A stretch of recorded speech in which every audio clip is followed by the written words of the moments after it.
Yo, Bakayalo, Kono Yalo, et oui, on se retrouve pour les premiers spoilers du chapitre 7 de Boruto 2 Blue Vortex. Comme vous le savez, l'agent secret des États-Unis d'Amérique du Nord est parti au Japon. Il s'est fait attraper parce que leaker des spoils, c'est interdit. Mais en compensation, par rapport à Boruto, il y a un site officiel où les spoils sont officiellement diffusés. Donc là les amis, il n'y a pas d'excuse, on peut y aller tranquillement, c'est légal, c'est gratuit. Donc on va regarder ça tranquillement. Et puis voilà, on va également regarder sur Twitter parce qu'il y a quelqu'un qui a fait la traduction, parce qu'il le diffuse en japonais. Mais voilà, mais avant de commencer la petite vidéo, instant auto-promo, même toi-même tu sais, mon manga qui est déjà sorti, c'est parti, il est sur Manga Draft, Wolfus. Donc tu peux cliquer sur le lien qui est en description. Comme ça, tu pourras lire directement mon manga sur Manga Draft. C'est gratuit et c'est légal. Donc fais-toi plaisir, ça tu peux le lire à l'infini, il n'y a pas de problème. Tu cliques sur Manga Draft, tu vas taper Wolfus, tu le trouveras. Même sur Google, tu tapes Wolfus, tu le trouveras. Mais si tu as la flemme, tu tapes sur le lien en description, tu cliques dessus, boum, tu arriveras sur Wolfus. Et puis voilà, tu te fais plaisir.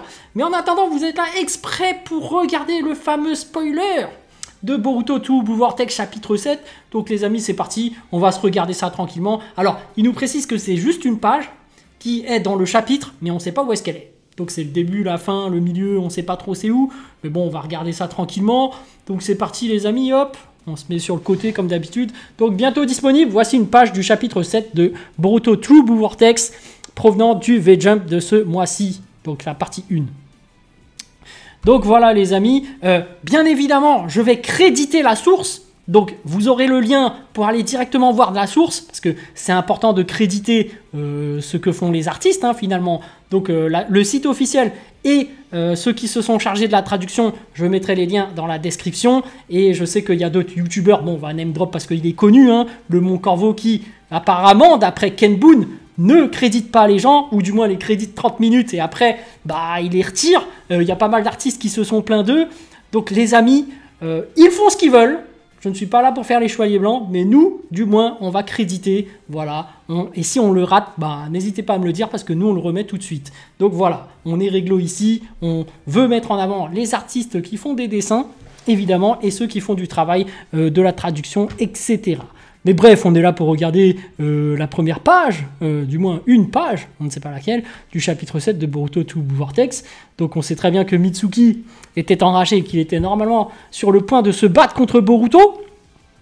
Et là, on a une page avec Mitsuki et Kawaki. Donc ils ont l'air d'être en train de discuter, c'est en japonais, et voilà. Bon, très clairement, ils sont en train de discuter, et on voit que Kawaki lui jette un regard noir. Donc on va aller sur X. Et sur X, on a la traduction carrément de quelqu'un. Et donc, on va lire ça tranquillement. Donc, on n'oublie pas de mentionner cette personne. Donc, voilà. Il s'agit de Luana Rocha. Donc, @Rocha Luana, direct. Vous voyez, même si je ne crédite pas, vous avez directement dans la vidéo le nom. Donc, voilà, vous pouvez vous faire plaisir. Vous pouvez aller voir directement cette personne qui l'a traduite. Donc, il l'a traduite en anglais, mais nous, on va le traduire en français. Évidemment. Voilà. On le traduit juste en dessous. Et on va essayer de réagir en fonction.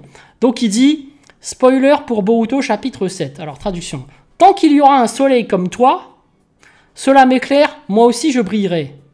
Donc là c'est une déclaration d'amour. Moi je vous avais dit, il y a Sumire qui est amoureuse de Boruto, il y a Sarada qui est amoureuse de Boruto, mais il y a aussi Mitsuki. Et quand tu fais une déclaration comme ça, tu es mon soleil, tu es là pour m'éclairer, c'est que forcément Mitsuki est amoureux de Boruto, sauf que l'omnipotence a marché sur lui, donc du coup il est amoureux de Kawaki. Donc est-ce que les deux vont finir ensemble? On ne sait pas. Mais voilà, on sait très bien que pour le bien de Mitsuki, il serait temps qu'il se trouve quelqu'un d'autre, parce que là, ça n'a pas l'air d'être à sens réciproque. On dirait que c'est seulement d'un côté vers l'autre. Kawaki, il pète un câble. Donc voilà. Je ressens le sens de la vie que je peux vivre et continuer ici. Et c'est la première fois que je peux penser ainsi. Kawaki. Donc effectivement, en gros, sans Kawaki, Mitsuki n'a plus de raison d'être. Donc il serait capable de se suicider. Donc là, il y a vraiment l'histoire d'amour.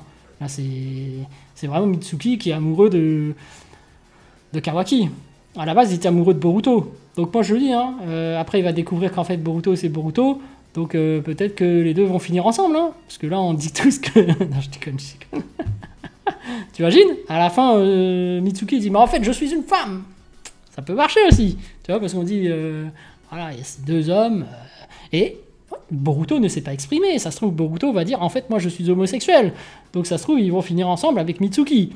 Bref, ce qui est intéressant dans cette page, à mon avis, de comment je l'interprète, c'est que, en réalité, Mitsuki est toujours sous l'effet pas de l'amour en fait, c'est de l'amitié, mais on va dire que son seul ami c'était Boruto, et du coup comme c'est la seule personne auquel il tient, bah en vrai c'est le seul sens de sa vie, c'est le vrai premier ami et le seul et unique. Donc du coup si jamais il perd son ami, il se retrouve tout seul et il serait capable de se suicider parce qu'il perdrait carrément le sens de sa vie. Mais du coup avec l'omnipotence c'est devenu Kawaki. Donc c'est intéressant de voir le conflit entre Kawaki et Mitsuki, parce que Mitsuki pense toujours que c'est Boruto. Et est-ce qu'au bout d'un moment, il va se rendre compte que le Boruto, bah, c'est le vrai Boruto et que Kawaki n'est autre que Kawaki? Est-ce que finalement un sort d'omnipotence serait capable de te bercer d'une certaine illusion que toi-même tu resterais aveugle alors que la personne n'est plus la même? Tu vois ce que je veux dire? Bah, on va voir ça, parce que comme on peut le constater, il y a des gens comme Sasuke, comme Shikamaru, qui ont été capables de réfléchir et de constater que la réalité était ailleurs. Est-ce que Mitsuki va se rendre compte que la vérité est ailleurs? Est-ce que, en fonction du comportement de Kawaki, il va se dire « Mais attends, mais c'est pas normal, il se comporte pas comme Boruto que j'ai connu. » Et qu'en traînant un peu avec Boruto par la suite, il va se dire « Mais en fait, c'est lui Boruto. En fait, il se comporte comme celui que je connaissais avant. » Peut-être qu'il va réaliser, en fait, tout simplement. Mais bref, c'est intéressant de voir cette relation à cause de l'omnipotence entre Kawaki et Mitsuki qui devrait peut-être finir en conflit. Parce qu'on sait que Boruto et Mitsuki n'ont jamais fini en conflit. D'ailleurs, ils se battent quasiment jamais. Enfin, dans l'anime, on a vu un petit passage où ils étaient censés se battre, mais en off, du coup, on n'a pas vu la fin du tournoi. Mais voilà, on n'a vraiment pas vu de véritable dispute entre Boruto et Mitsuki. Donc là, vu que Boruto, c'est une autre personne, est-ce qu'on aura un conflit entre Kawaki et Mitsuki? Parce que Kawaki, c'est pas la même personne. Lui, il est nerveux, c'est un sanguin, il est capable de péter un câble si tu le colles trop, et au bout d'un moment, ils vont peut-être se taper dessus, parce qu'il lui fait quand même des réflexions assez sales. La dernière fois, il a traité de mouche à merde.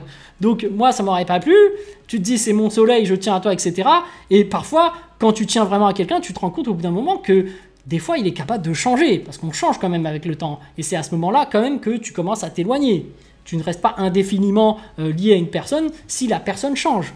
Est-ce que Mitsuki c'est le cas, ou est-ce qu'il va continuer à agir comme tel, à toujours être lié et à supporter le comportement de Kawaki? Bonne question, mais voilà, intéressant. Premier spoiler, première page, petite discussion entre eux, et on voit toujours que Mitsuki fait ses fameuses métaphores avec la lune et le soleil. Je me demande si derrière il n'y aura pas un sens caché. Est-ce que de par hasard, Mitsuki serait pas capable d'utiliser le pouvoir de la lune, capable d'utiliser un nouveau pouvoir en fonction? Parce que voilà, on se rappelle que les descendants directs des ninjas, on se rappelle qu'il y avait Omura, enfin, il y avait le Rikudo Sennin qui représentait plus ou moins le soleil, hein, et puis de l'autre côté, tu avais Amura qui représentait la lune, d'ailleurs, qui est parti au niveau de la lune. Donc est-ce que Mitsuki pourrait pas développer un pouvoir par rapport à la lune, par rapport à ses sentiments finalement? Parce qu'on se rappelle que les Uchiwa, quand ils ont des sentiments, leur Sharingan qui était capable d'évoluer, est-ce que Mitsuki serait pas capable de développer ses pouvoirs en fonction des sentiments qu'il a? Et si jamais il se fait jeter par Kawaki, est-ce qu'à ce moment-là, alors que la solitude l'envahit, il va pas bénéficier d'un power-up? Tu vois, je balance ça comme ça. Bref, on va voir ce qu'il nous réserve. Bien évidemment, c'est une théorie que j'ai balancé ça comme ça, mais j'y crois pas trop. Hein. Soyez-en sûrs. Mais en attendant, mon manga Wolfus, n'hésite pas à le regarder sur Manga Draft. Le lien est en description. Et sur ce, je vous dis donc à plus dans le bus, ou plutôt à plus tard dans le gare, ou plutôt à bientôt dans le bateau.